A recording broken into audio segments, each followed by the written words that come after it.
পোনপ্ৰথমে কোকৰাঝাৰৰ আমাৰ সাংবাদিক বন্ধুসকলক আমি ধন্যবাদ জ্ঞাপন কৰিছোঁ। নিখিল বড়ো ছাত্ৰ সন্থাৰ কেন্দ্ৰীয় কাৰ্যালয় বডোফা হাউচৰ পৰা আজি আমি শিক্ষাৰ লগত জড়িত বহুতো বিষয়ৰ ওপৰত আমি এই প্ৰেছ মিট আমি আয়োজন কৰিছোঁ। মূলতঃ গুণোৎসৱ 2024 জানুৱাৰী আৰু ফেব্ৰুৱাৰী মাহত অনুষ্ঠিত হৈছিল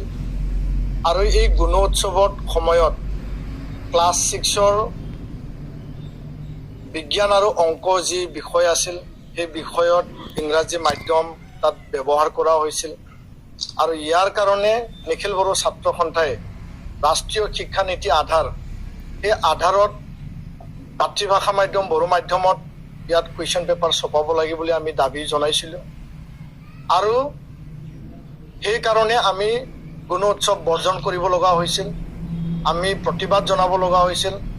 যাৰ কাৰণে 11,000 ছাত্ৰ ছাত্ৰী ইয়াত ক্ষতিগ্ৰস্ত হৈছিল বা তেওঁলোকে পৰীক্ষাৰ পৰা ডিপ্ৰাইভ হ'ব লগা হৈছিল। আমি অনিচ্ছাকৃত সত্ত্বেও আমি এই গুণোৎসৱ প্ৰতিবাদ আৰু বৰ্জন কৰিবলৈ বাধ্য হৈছিল, কাৰণ আমি মাতৃভাষাক মাধ্যমক গুণগত শিক্ষা আৰু ভাল শিক্ষা আৰু মাতৃভাষা মাধ্যমেদি বড়ো জাতিক আগুৱাই নিয়াৰ ক্ষেত্ৰত আমি গুৰুত্ব সহকাৰে আমি কাম কৰি আহিছোঁ আৰু যোৱা 16/2/2024 যোৱা পৰহি অসমৰ শিক্ষামন্ত্ৰী ডাঙৰীয়াৰ লগত আৰু সমগ্ৰ শিক্ষা অভিযানৰ MD ওম প্ৰকাশ ডাঙৰীয়াৰ লগত নিখিল বড়ো ছাত্ৰ সন্থা আৰু বড়ো সাহিত্য সভা আমি একেলগে আমি আলোচনাত মিলিত হওঁ আৰু ৰাজ্য চৰকাৰে আমাক আমন্ত্ৰণ জনাইছিল। সেই আলোচনাত সিদ্ধান্ত হয় যে ছাত্ৰ ছাত্ৰীৰ শৈক্ষিক ভৱিষ্যত আৰু তেওঁলোকক ন্যায় প্ৰদানৰ স্বাৰ্থত গুণোৎসৱত যি 11,000 বড়ো ছাত্ৰ ছাত্ৰী ক্লাছ 6ত যি বঞ্চিত হ'ব লগা হৈছিল বা তেওঁলোকে পৰীক্ষাৰ পৰা বিৰত থাকিব লগা হৈছিল বৰ্জনৰ কাৰণে বা প্ৰতিবাদৰ কাৰণে তেওঁলোকক ন্যায় দিয়াৰ বাবে বা শৈক্ষিক ভৱিষ্যতক চিন্তা কৰি আগুৱাই নিয়াৰ বাবে বড়ো সাহিত্য সভা নিখিল বড়ো ছাত্ৰ সন্থা আৰু অসম চৰকাৰৰ মাজত এটা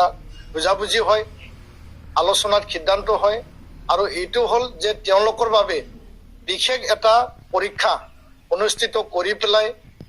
তেওঁলোকৰ শৈক্ষিক ভৱিষ্যত আৰু লগতে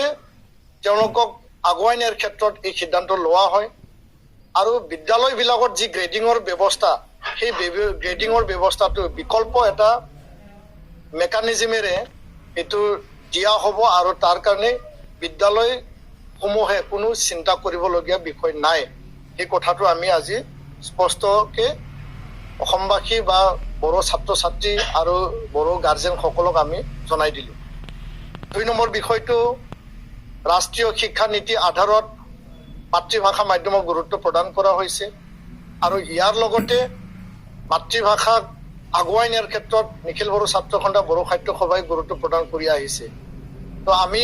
দাবী জনাই আহিছিলোঁ যে যি টেক্সট বুক হ'ব, যি পাঠ্যপুথি হ'ব সেইটো মাতৃভাষা মাধ্যমত ছপাব লাগে, কিন্তু 2023ত সেইটো হোৱা নাছিল। ইংৰাজী মাধ্যমত অংক আৰু বিজ্ঞান বিষয় এইটো প্ৰদান কৰা হৈছিল আৰু আমাৰ দাবী অসম চৰকাৰে সন্মান জনাই পেলাই, আমাৰ দাবী অসম চৰকাৰে গ্ৰহণ কৰি পেলাই 2024ত যি পাঠ্যপুথি যি টেক্সট বুক যি অংক আৰু বিজ্ঞান ক্লাছ 6 আৰু 7ৰ সেই পাঠ্যপুথি বড়ো ইংৰাজী, অসমীয়া ইংৰাজী, বেংগলী ইংৰাজীত তেওঁলোকে প্ৰকাশন কৰি পেলাই বা পাব্লিছ কৰি পেলাই বিতৰণ কৰাৰ কাৰণে সিদ্ধান্ত লৈছে আৰু অলৰেডি অসম চৰকাৰে পাঠ্যপুথি বিতৰণৰ কাম আৰম্ভ কৰিছে আৰু এই যে সিদ্ধান্ত গুণোৎসৱৰ বিশেষ সমপৰ্যায়ত এটা পৰীক্ষা বড়ো মাধ্যমৰ 11,000 ছাত্ৰ ছাত্ৰীক তেওঁলোকক ন্যায় প্ৰদান কৰা আৰু ক্লাছ 6 আৰু 7ৰ মেথছ আৰু ছায়েন্সৰ পাঠ্যপুথি টেক্সট বুক বড়ো আৰু ইংৰাজী বা অসমীয়া ইংৰাজীত বাইলিংগুৱেল টেক্সট বুক কৰা, সেই দুয়োটা যি এটা সিদ্ধান্ত, এটা শৈক্ষিক ভৱিষ্যত, ছাত্ৰ ছাত্ৰীৰ ভৱিষ্যত, মাতৃভাষা মাধ্যমৰ ওপৰত চৰকাৰৰ যি এটা মানে যি কঠোৰ এটা সিদ্ধান্ত তেওঁলোকে যি এটা মানে পদক্ষেপ গ্ৰহণ কৰিলে প্ৰতিবাদৰ পিছত আমি নিখিল বড়ো ছাত্ৰ সন্থাই আজিৰ এই প্ৰেছ মিটৰ যোগেদি অসম চৰকাৰৰ অসমৰ মাননীয় মুখ্যমন্ত্ৰী ডাঙৰীয়া, অসমৰ মাননীয় শিক্ষামন্ত্ৰী ডাঙৰীয়াক আমি ধন্যবাদ জ্ঞাপন কৰিছোঁ। 3 নম্বৰ বিষয়টো আছে যে বড়ো মাধ্যমৰ বা বড়ো যিখিনি পৰীক্ষাবিলাক পাতা হয় আজি ক্লাছ 1 পৰা ক্লাছ 11 লৈকে মাধ্যম চলি আছে অহা বছৰ এইটো 12 লৈকে চলিব তো এই ক্ষেত্ৰত সেবা যি বোৰ্ড অফ সেকেন্ডাৰী এডুকেশ্যন তাত একাডেমিক অফিচাৰ খালী হৈ আছে ইয়াৰ লগতে Assam state text book publication and production কৰ্পোৰেশ্যনত একাডেমিক অফিচাৰ খালী হৈ আছে এইটো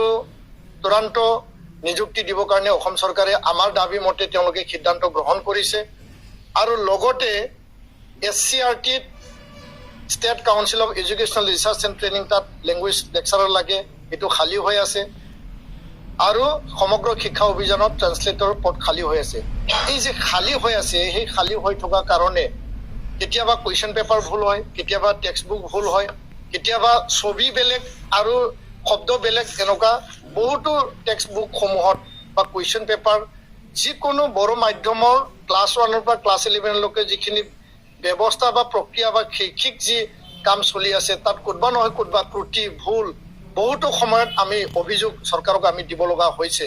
আৰু যাৰ কাৰণে সেই পদবিলাক খালী হৈ থকাৰ কাৰণে এই ব্যৱস্থাটো হৈছে আৰু টেম্পৰাৰীৰে কাম চলাই থকাৰ কাৰণে হৈছিল আৰু শিক্ষামন্ত্ৰী ডাঙৰীয়া সেইদিনাখন কঠোৰ এটা পদক্ষেপ ল'লে যে সমগ্ৰ একাডেমিক অফিচাৰ লেংগুৱেজ লেকচাৰাৰ আৰু ট্ৰান্সলেটৰ এই গোটেইখিনি পূৰণ কৰা হ'ব আৰু এইটো অতি শীঘ্ৰে তেওঁলোকে দায়িত্ব সহকাৰে কাম কৰিম বুলি আমাক কথা দিছে আৰু এইটো কাৰণে আমি ধন্যবাদ জনাইছোঁ বড়ো মাধ্যমৰ 35টা হাইস্কুল টি গাৰ্ডেন মডেলত স্থাপন কৰা হ'ব ইয়াৰ ওপৰত সিদ্ধান্ত লোৱা হৈছে 101টা মানে 101 হাইস্কুল আৰু হাই ছেকেণ্ডাৰী বড়ো মাধ্যমত আপগ্ৰেডেশ্যন কৰা হ'ব পোষ্ট ক্ৰিয়েশ্যন কৰা হ'ব যেহেতু মাধ্যম 11 আৰু 12ত এতিয়া আৰম্ভ হৈছে 75 খান শোণিতপুৰ আৰু বিশ্বনাথত EGS স্কুল এতিয়া নৰ্মেল স্কুলত ৰূপান্তৰিত হৈছে LP স্কুল সেই ইয়াত মানে যেহেতু শিক্ষক নাই শিক্ষকবিহীনভাৱে চলি আছে তাত শিক্ষক দিয়া আৰু পোষ্ট ক্ৰিয়েট কৰাৰ কাৰণে সিদ্ধান্ত গ্ৰহণ কৰা হৈছে single teacher zero' teacher Bodo মাধ্যম বিদ্যালয়ত টেট শিক্ষক দিন নিযুক্তিৰ কথা ইয়াত মানে সিদ্ধান্ত গ্ৰহণ কৰা হৈছে বড়োলেণ্ড বিশ্ববিদ্যালয়ৰ ওদালগুৰি কেম্পাছ এটা খোলা হ'ব ইয়াৰ কাৰণেও আলোচনা সিদ্ধান্ত লোৱা হৈছে আৰু যি ICDS অংগনবাদী কেন্দ্ৰৰ যি টেক্সট বুক সেই টেক্সট বুকটো বড়ো ছাত্ৰ ছাত্ৰীসকলে বা নতুনকৈ যিবিলাক অংগনবাদী চেণ্টাৰত যায় তেওঁলোকে সদায় অসমীয়া পাঠ্যপুথি লৈহে তেওঁলোকে পঢ়িব লগা হৈছে তো ইয়াৰ কাৰণে এই ক্ষেত্ৰত ছ'চিয়েল ৱেলফেয়াৰ ডিপাৰ্টমেণ্টৰ লগত শিক্ষা বিভাগে কথা পাতি পেলাই টেক্সট বুক প্ৰণয়ন আৰু টেক্সট বুক বিতৰণৰ ক্ষেত্ৰত শিক্ষা বিভাগে দায়িত্ব সহকাৰে বড়ো মাধ্যমৰ টেক্সট বুক দিম বুলি আমাক কথা দিছে আৰু এই আলোচনা সৌহাৰ্দ্যপূৰ্ণ আছিল আলোচনা ফলপ্ৰসূ আছিল আৰু ইয়াৰ কাৰ্যকৰী অতি সোনকালে হ'ব বুলি আমি কামনা কৰিছোঁ আৰু অসম চৰকাৰৰ প্ৰতি আমাৰ আহ্বান আৰু তেওঁলোকক আমি ধন্যবাদো জ্ঞাপন কৰিছোঁ থেংক ইউ